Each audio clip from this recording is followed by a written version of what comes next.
Chuck Smith has just sold out his book, Son of an 80s Boat Star. Thank you, Anvil. Thank you, everybody. Please watch your movie October 15, only in cinemas. Maraming salamat. Mabuhay kayong lahat. God bless you guys. Thank you. Shoutout naman sa Michelle. Thank you. Shoutout. Bye, Michelle.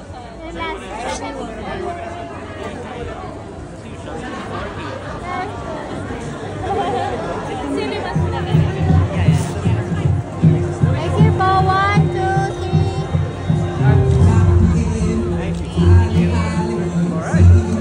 Sir. It's been a great day.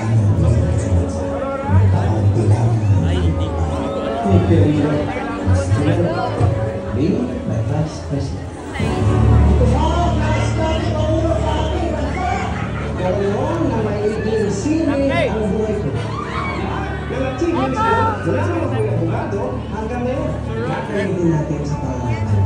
Manuel Luis Quezon.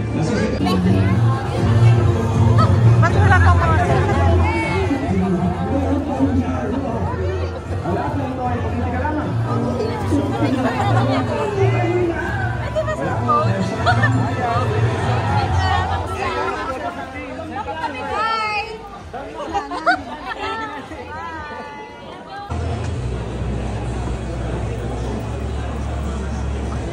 Numbers 36 to 40, pila na po tayo here on the left side of the stage. Numbers 36 to 40. Merry Christmas. Happy Valentine's.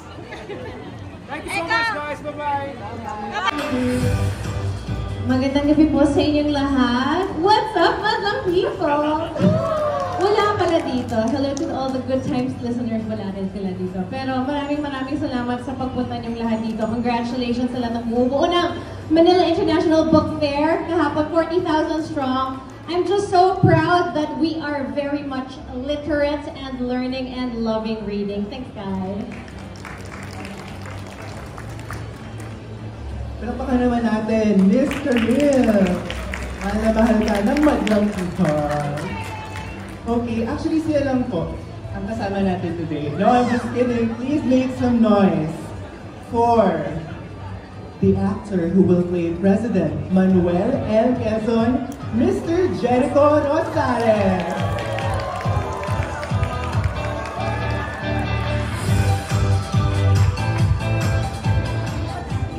Hi everyone, thanks for being here.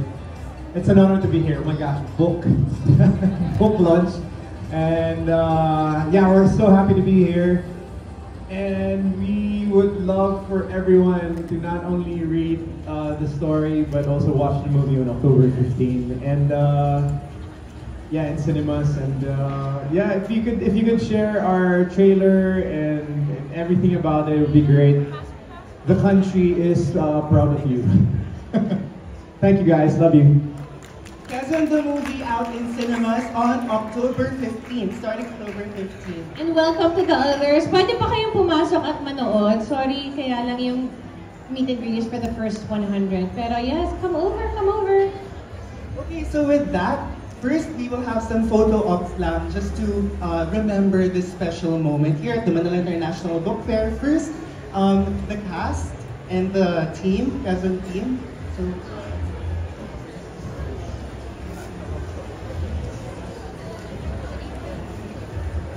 can take photos of them while they're having their photo ops.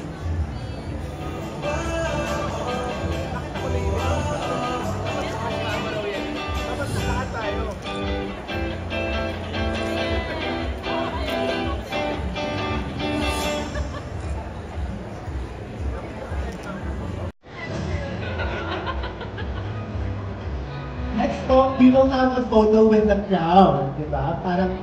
Parang kitang-kita, parang meron kayong souvenir photo for this program. So, that's all without breaking your seating arrangement, because that's also the line order later. Please come rest towards the center aisle, stand up and raise your books. The Quezon team and the actors will be here po. We have some photographers, official photographers here. We invite you to go up on stage. Guys, go press towards the center aisle and then raise your books.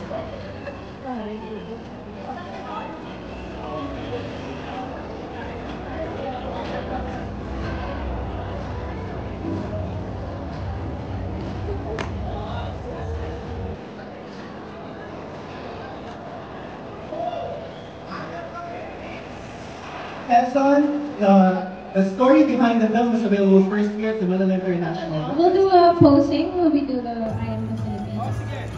May tuturo sa inyo si President Quezon. Pressure tuloy ako. We do this every forum, everywhere we go, we take photos of everyone. Doing the post. The reason behind the post, actually originally ito yung dun sa inauguration ni President Quezon. And then so Gerald and sila Pong specifically wanted, Roddy wanted this post. But right now, since we've been working with students and teachers and sa lahat ng mga creatives, this has now become a symbol saying I am the Philippines. This means that you are the Philippines. We are part of the narrative. We are not, you know what I mean? We are not silent. We are the Philippines. This is us. This means we are together. This means we are one. This means we are all responsible. And this means we are proud. I am the Philippines. Can we do it? I am the Philippines. Can you say it? I am the Philippines. I am the Philippines. Do not worry, hindi po ito kulto. Okay? Promise. Wala tong entrance fee at kung ano-ano pa. This just means that you're proud of your country. I am the Philippines. Alright. Ready? Cool. 3, 2, 1. I am the Philippines! Alright, one more with conviction. I am the Philippines! Maraming salamat po. Now you are part of the cult. I'm kidding. Another round of applause, please, for the cast and team of Quezon, the movie. Okay, so now we will proceed to our book signing. We will be referring to the numbers on those sticky notes, those very colorful sticky notes. So please do not lose them because we will be calling you based on those numbers. The Anvil staff will be assisting you, so please follow their instructions. Okay, so let's go. May we call on those with book signing pass numbers 1 to 5 to line up here on the left side of the stage.